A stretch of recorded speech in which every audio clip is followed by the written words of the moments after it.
Saludos, ¿qué tal? Bienvenidos. Abrimos una nueva edición de Nuestra Lengua Desatada, este tiempo para hablar de la lengua española, bueno, y de otras muchas cosas, tirando de ese hilo de las palabras. A lo largo de estos programas que venimos realizando en esta fórmula presencial en la Biblioteca Torrente Ballester, en esta Biblioteca del Bosque, muchas veces hemos dicho: los médicos tienen que traducir su lenguaje al lenguaje común, los economistas lo tienen que hacer, todos aquellos que usan un lenguaje específico. Bueno, pues hemos hablado de traducción desde ese punto de vista un poco metafórico, pero hoy vamos a hablar de verdad de traducción e interpretación. Lo vamos a hacer con una experta que es Itziar Alonso Araguas. Itziar, ¿qué tal? ¿Cómo estás? Hola, buenos días. Bienvenida al programa. Y enhorabuena por esta iniciativa tan bonita, y yo estaré encantada de colaborar siempre que me llaméis, me encanta. Pues encantados de que estés aquí y que nos ayudes, como el resto de colaboradores e invitados del programa, a ir sabiendo más sobre nuestra lengua y hoy concretamente sobre esto que yo decía al comenzar, la traducción y la interpretación, que no siempre sabemos muy bien qué es cada cosa. Antes de nada voy a presentar a Itziar, que como decía es una experta en estas cuestiones. Ella es profesora de la Facultad de Traducción y Documentación, ese es el nombre propio de la facultad, y trabaja en el Departamento de Traducción e Interpretación. Eres licenciada en Filosofía y doctora en Traducción. Itziar, vamos a empezar explicando esto. Traductores e intérpretes no son lo mismo. Me imagino que uno tiene que ver con lo escrito en primer lugar y el segundo con la lengua hablada, pero explícanoslo bien, por favor. Eso es, no son lo mismo, aunque son profesiones hermanas y tienen mucho en común. Por lo general, en la vida cotidiana hablamos de los traductores, o hay que traducir en esta conferencia, o me han llamado porque tengo que traducir en tal sitio, pero como bien dices, la traducción consiste en trasladar un texto escrito en un idioma a un texto escrito en otro idioma, de modo que hay el soporte de entrada siempre es escrito, puede ser físico o ahora digital, ¿no? Pero escrito, y el de salida también, el traductor devuelve su trabajo en un soporte escrito. El intérprete, bueno, hace más o menos lo mismo, pero no tiene un soporte escrito ni al principio ni al final. El intérprete traslada una intervención oral más o menos larga, puede ser desde unos minutos, como estamos haciendo tú y yo aquí, hasta un cuarto de hora, media hora, una hora o una mañana entera. Traslada una intervención oral en un idioma a otra intervención oral en otro idioma, y este idioma de llegada generalmente es su lengua nativa, generalmente. Hay excepciones, pero... Pues ese es el intérprete del que hoy queremos hablar en el programa. Ya irán viendo el papel tan importante que tienen los intérpretes y han tenido a lo largo de la historia, porque tú además eres experta en esto, tus líneas de investigación, Itziar, han ido por ahí, ¿no?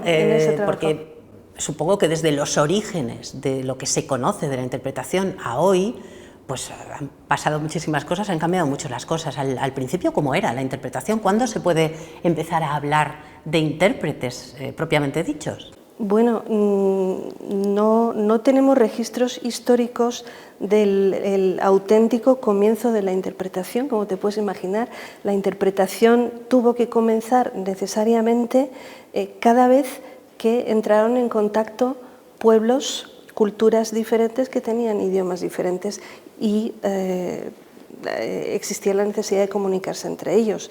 ¿Desde cuándo tenemos registros históricos de que eso sucede?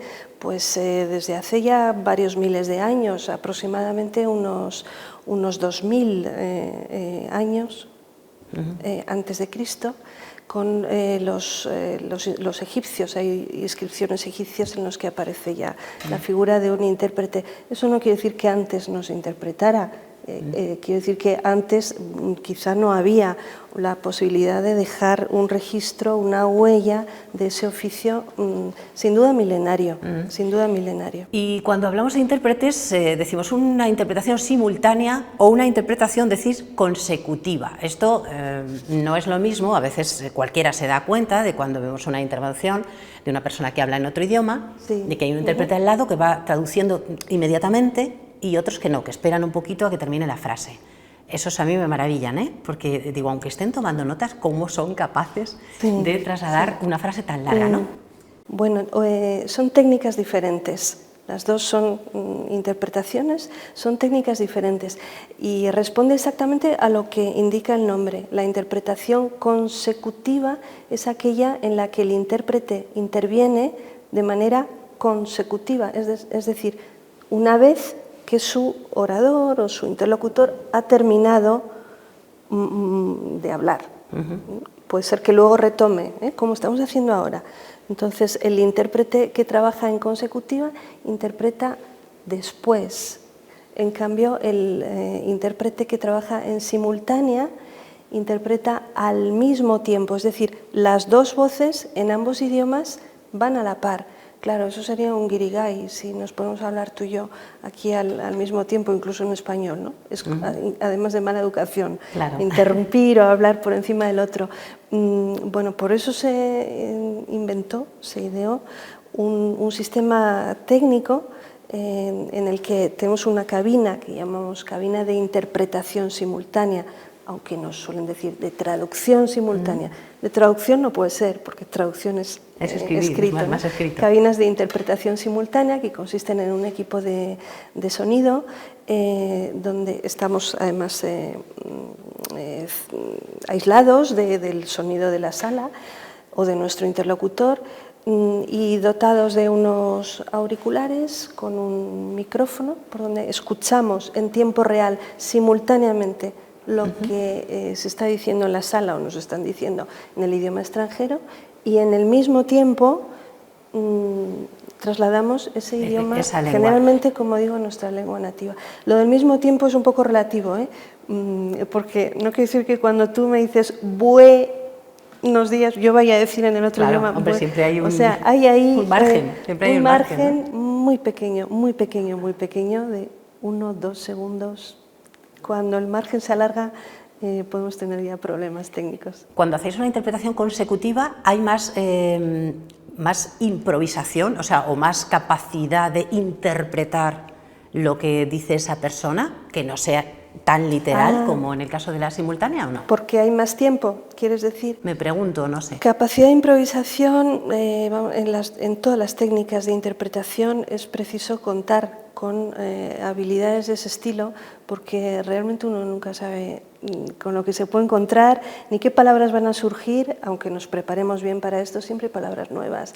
El lenguaje, como bien sabes, la lengua está en constante evolución y siempre nos encontramos con que, bueno, cada ocasión de trabajo es una ocasión de aprender cosas nuevas, ¿no? A veces habrá que salir del paso según la ocasión, pero más que improvisación... Hay capacidad de improvisación, quizá más capacidad de reestructurar el discurso o de echar mano del contexto para cuadrarlo mejor, ¿no? Para trasladar la idea, fundamentalmente, ¿no? Sí, pero en los dos casos la toma de decisiones por parte del intérprete es muy rápida, tremendamente rápida.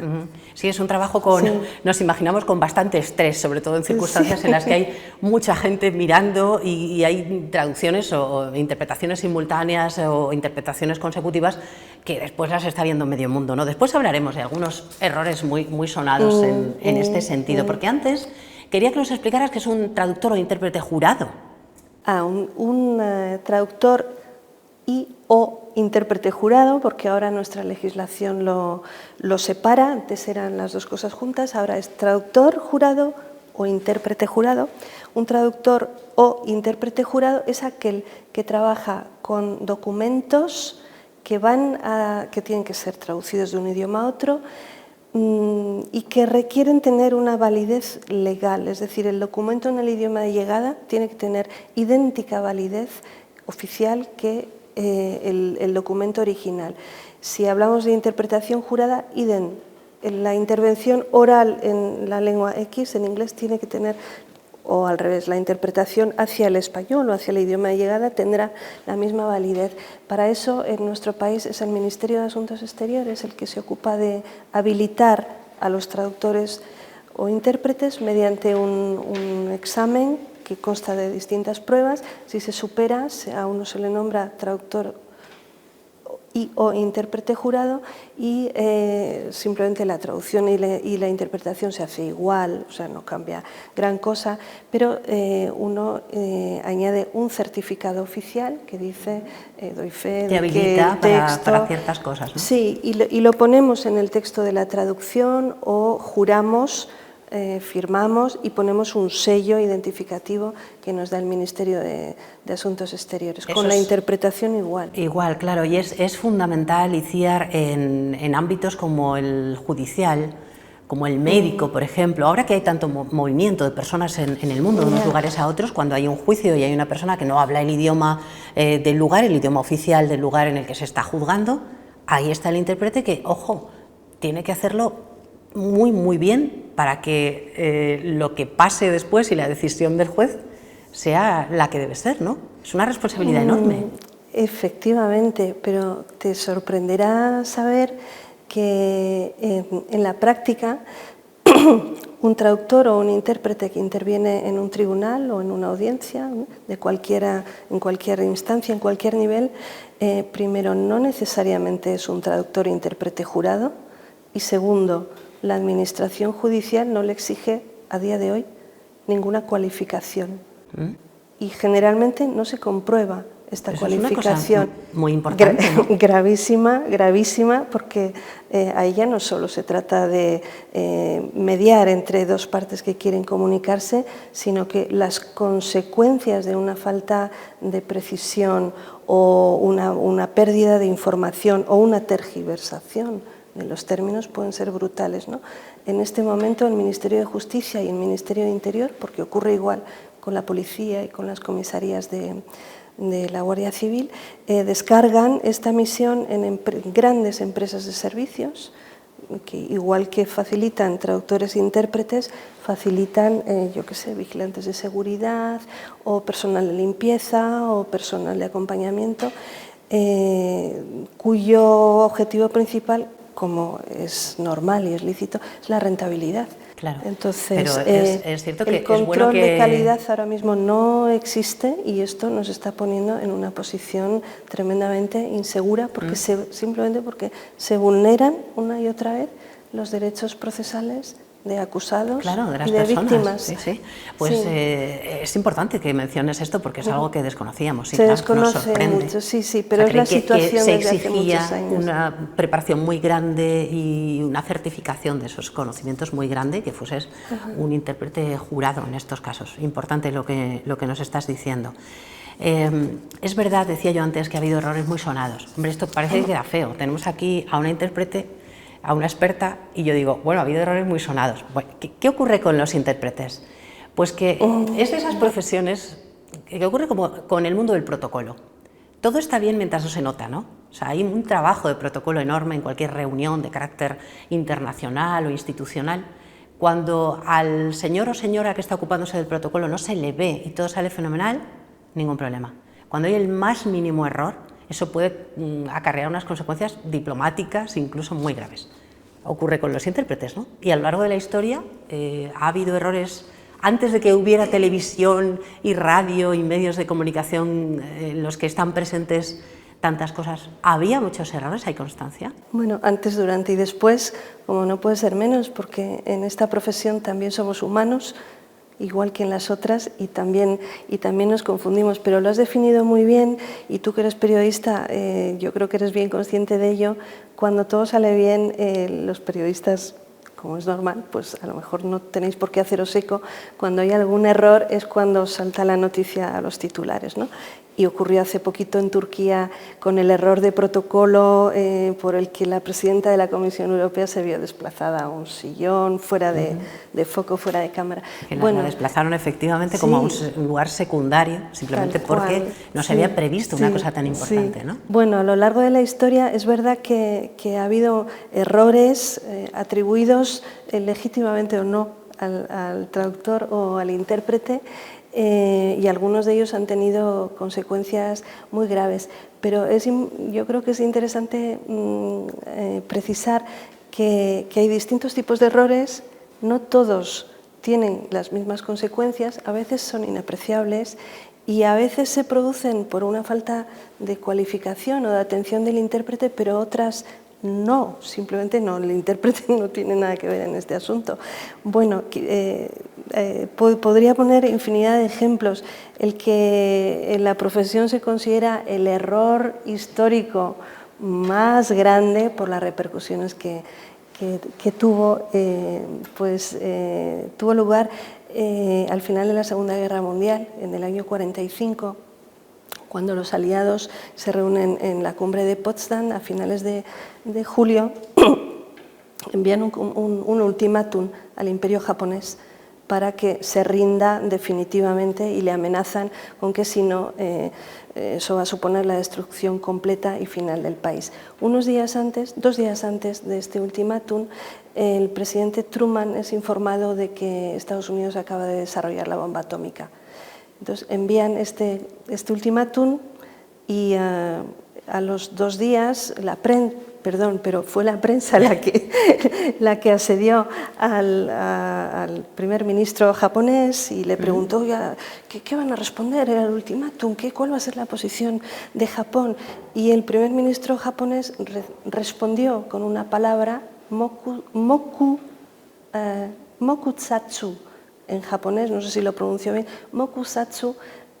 Para que te hagas una idea, eso es lo que la mayoría de los políticos os suelen decir cuando no quieren declarar. O sea, ahora no toca o algo así, sin ¿no? comentarios. Sin comentarios. Mokusatsu, sin comentarios, pero es una palabra ambigua en japonés, tremendamente cargada también de elementos culturales y quiere decir eso y otras muchas cosas, como por ejemplo, esto no nos interesa a nosotros, esto no nos concierne, lo ignoramos, a nosotros no nos atañe, nos da igual, es decir, una especie de silencio o de rechazo o de desacato. Cuando esto llega a los servicios estadounidenses, servicios de seguridad, a los gabinetes de asistentes del presidente, el encargado en aquel momento de traducir esto dijo, es decir, eligió la segunda de las acepciones, dando a entender que estaban desacatando, desafiando o ignorando altivamente ese ultimátum. Unos días después, como sabéis, el 6 de agosto, cae la primera de las bombas atómicas en Hiroshima. Bueno, este es el considerado gran error, el error histórico con peores consecuencias. Claro, también es verdad que Estados Unidos había desarrollado la bomba atómica y dicen en los documentos clasificados ya tenían previsto probarla entre el 25 de julio y el 10 de agosto. Vamos, que había muchísimos más factores, pero que... Sí, y todo esto no lo contamos, insisto, para meternos ni mucho menos con los profesionales de la interpretación, sino porque queremos todo lo contrario, mostrar la relevancia que tiene esta profesión y los millones de veces en los que no ha pasado nada grave porque una traducción o una interpretación ha sido la correcta. Teníamos un caso bastante reciente de una recepción al rey Felipe VI por parte de Obama. Tienen un encuentro y hay una mala traducción de una frase. Estamos en pleno lío del soberanismo catalán. El independentismo catalán, sí. Y entonces, pues el rey dice una cosa, Obama responde otra y resulta que se interpreta mal, ¿no? Algo así como... estamos comprometidos con una España, dice Obama, estamos comprometidos con una España unida. Fuerte y unida. Fuerte y unida. Y el traductor, o la traductora, intérprete, en este caso, la intérprete, dijo una cosa totalmente distinta, ¿no? Sí, bueno, acabo de poner un ejemplo de la riqueza del lenguaje y de las ambigüedades y elementos culturales que están inmersos absolutamente en todas las lenguas del mundo.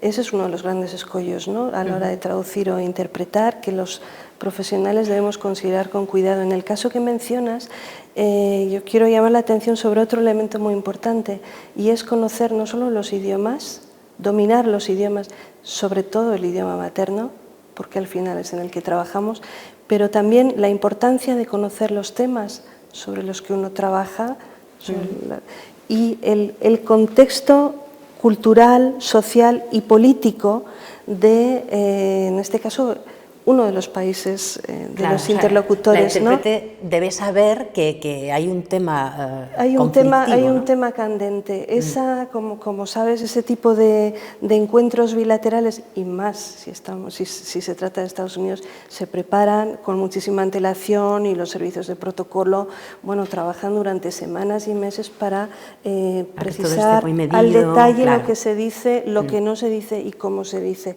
Aquella fue la culminación de un trabajo de los servicios exteriores para conseguir una declaración pública de Obama que apoyaba expresamente la unidad del país.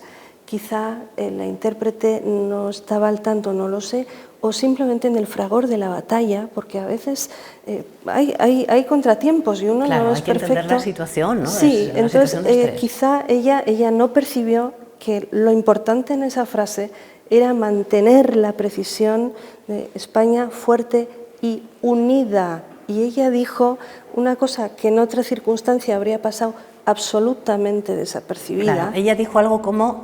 vamos a mantener una amistad fuerte con España, una relación fuerte y estrecha con España, como hemos hecho siempre. Entonces claro, se le escapó. Lo que era unido no era la relación, sí, sino una España unida, ¿no? Y el adjetivo clave se fue, y el rey Felipe, que había trabajado muy bien ese encuentro y que además habla y comprende perfectamente el inglés, se dio cuenta de que había una diferencia ahí. Tengo que decir que los asistentes inmediatamente en ese momento salieron por la puerta del despacho Oval, y antes de que la grabación de la entrevista llegara a los periodistas, corrigieron rápidamente la versión. Esa traducción España para fuerte los medios, y unida. ¿no? Pero bueno, eso generó todo este problema. Gajes del oficio, son cosas que pasan. Gajes del oficio. Itziar, teníamos muchos ejemplos, hay muchos dentro del mundo del fútbol, pero creo que no nos va a dar tiempo a contar muchos. Hay muchos dentro del mundo del fútbol, porque ahí sí que hay mucho movimiento de personas de unos países a otros. Solo menciono uno, de Mourinho, que se enfada un montón en una rueda de prensa, porque él dice que bueno, que lo han sancionado por forzar tarjetas amarillas y que espera que eso sea un paso para un fútbol mejor, pero que no, que al final solo le sancionan a él. Y el intérprete dice otra cosa totalmente distinta, dice: estoy encantado de venir a Ámsterdam otra vez. Y entonces él se enfada y dice: no, yo no he dicho eso, ¿no? ¿No te habrás visto en alguna de una persona a la que estés interpretando y que te haya hecho un gesto o te haya dicho no? ¿Te ha pasado alguna vez, Itziar? Bueno, no exactamente eso, o hasta ahora no, toco madera, no exactamente, pero es cierto que a veces trabajamos en situaciones en las que alguno de los interlocutores, como Mourinho, como el Cholo Simeone, los dos hablan muchos idiomas y son capaces de estar controlando la interpretación según se produce. Pero es verdad que en muchas situaciones alguno de los presentes puede controlar los dos idiomas. Entonces, a mí no me ha pasado eso, pero sí el que después viniera alguien, después de una conferencia, y me dijera: oye, cuando ha dicho este término, tú has dicho este otro, y no es exacto, ¿verdad? Bueno, es verdad que ahí estamos muy expuestos, mucho más si los medios de comunicación estáis delante. Estamos pendientes, y claro. Que el estrés, la inmediatez y la cantidad de decisiones que hay que tomar en décimas de segundo son, pues, a veces bastante estresantes, que a veces se nos escapa algo. Un trabajo que requiere muchísima precisión, pero precisión así, tomando decisiones muy rápidas. Y a veces tengo que añadir: no se nos escapa, pero el hecho de que el intérprete está al lado a veces se toma como una ocasión de tener un chivo expiatorio. Claro. Es decir, no, para si echar yo la no he culpa dicho a alguien, eso, ¿no? habrá sido el intérprete. Para echar la culpa a alguien. Es un trabajo complicado en esos casos. En este programa tenemos conversaciones que nos resultan tan interesantes que al final nos queda muy poco tiempo y nos queda, nada, un minuto para que menciones el libro que nos vas a recomendar. Así que, si les parece, nuestro libro abierto con Itziar.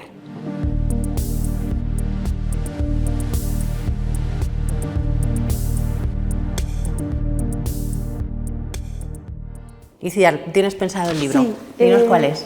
un libro que leí hace casi 25 años, que he releído, que he regalado, de esos que te llegan dentro y que quieres compartir, ¿no? Que quiero compartir y que yo creo que he manoseado durante toda mi vida.